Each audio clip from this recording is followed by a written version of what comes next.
Hey everyone. I decided to actually talk about the amusement parks, roller coasters, and carousels that are the reasons why I am an enthusiast of amusement parks, theme parks, and roller coasters. Mostly theme parks because the first park I ever went to as a kid, even though it was teeny tiny, it was on a pier, or not exactly a pier, but on a boardwalk. But it was really neatly themed. So that's like, I really like the landscapes and the theming of a lot of the theme parks around.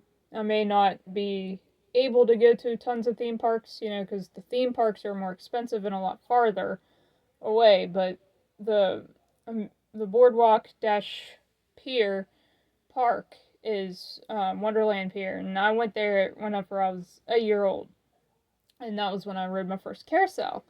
So, a lot of sentimental attachments to that park, and unfortunately, it closed in October for good.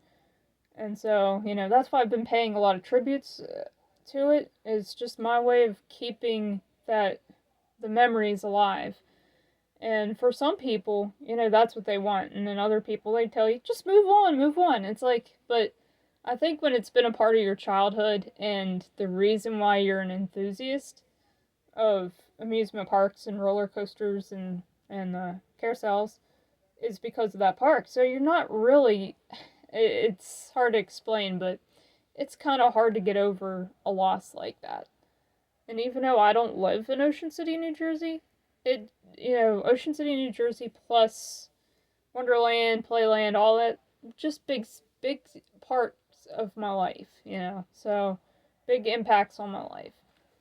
And whenever I did the video that paid tribute to Wonderland while I was there one last time, there were some things that I talked about that I didn't want it to be a full, total informative video, but I also wanted to um, talk about what was my part of my childhood. Pretty much that whole park is. But yeah.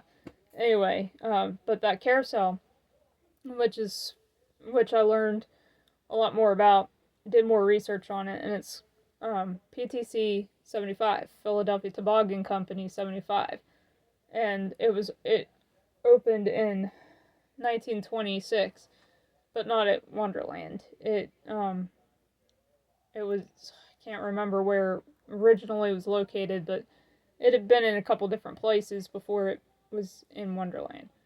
It didn't make it to Wonderland till like 70s or something like that. And it had the ring game, so that made it unique, really unique. My first carousel ride, and it's got such very beautifully detailed craftsmanship. So that tells you right there why I like carousels. A merry-go-round, yeah, it's beautiful, but I think grand carousels are just gorgeous with their hand craftsmanship, and it kind of saddens me like a lot of more modern carousels have been more fiberglass, but they're still beautiful. But and the Wurlitzer, that's all classic. But I was fortunate enough to play the ring game a couple of times. I kind of have slight obsession with it because I didn't get to play it nearly as often. But so yeah, that was one of the things that I'm now kind of clearing out and kind of being a little factual. That it's a historical carousel, by the way.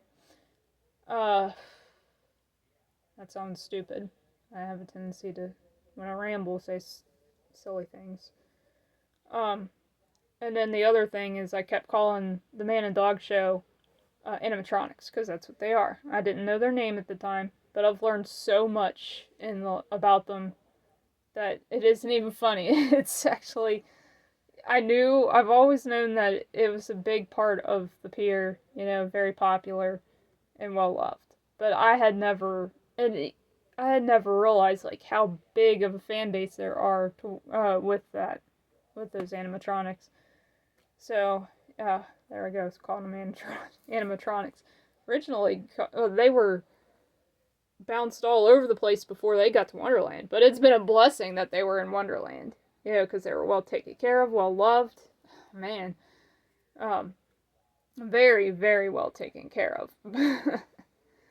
It amazed me in 2019 when I went up to see them for the first time in like 20 years, 20 plus years.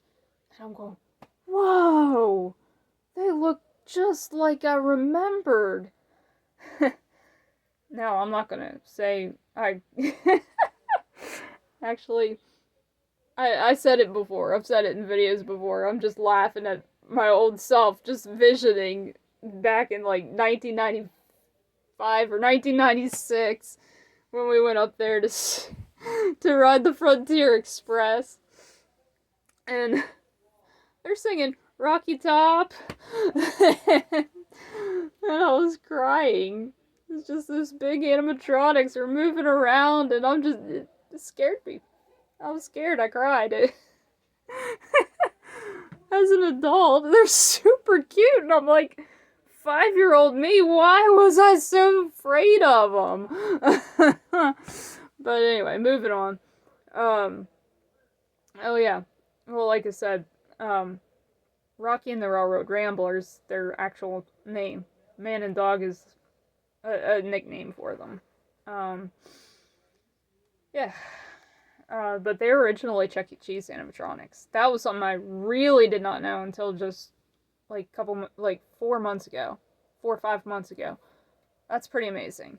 So, and then they went from there, and then they were retrofitted, and then they were moved to another place, retrofitted again, and then finally moved to Wonderland, and again slightly retrofitted. So that was pretty cool. I've been blessed to have been able to actually see them and enjoy them and watch videos of their restoration. Yeah, so I covered the carousel in the park and didn't rambled on. So the roller coasters, this goes to Hershey Park. My very first roller coaster was actually at Disney World, but the first big time going upside down and what turned me completely into, I gotta get a lot of roller coaster credits now.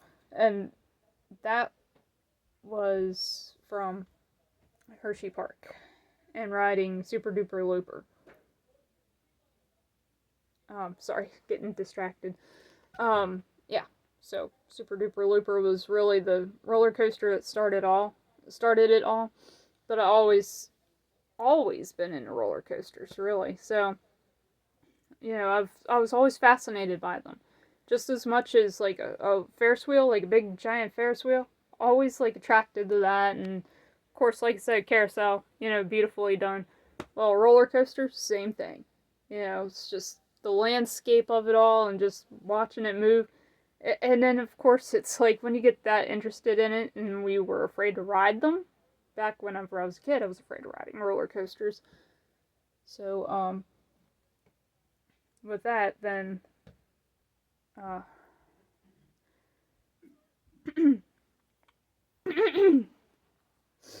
I was more into, sorry about that, it got distracted. I was into, watching them. I was always fascinated with what they could do. And then, of course, the science behind them. I cannot fully explain, but I can read about it and be like, hey, that's really neat. That's really cool. I like roller coaster stats and roller coaster history. That's what I was originally into with roller coasters, was that. Now, I ride them. I love them. And over the years, I hate to say it, but I kind of became like a roller coaster snob. It's like, I'll go to a park, and I won't, it's all roller coasters. I gotta ride this roller coaster. I gotta ride that roller coaster. Not really thinking about the charm or paying much attention to the charm of the park or other rides and attractions.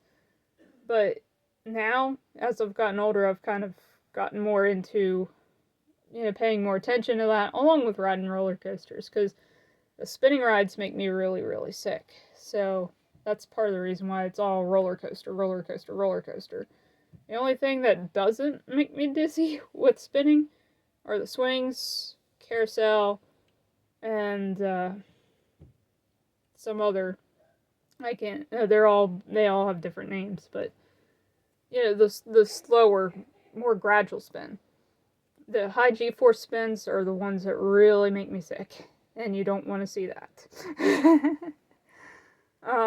Yeah, so, um, that's all.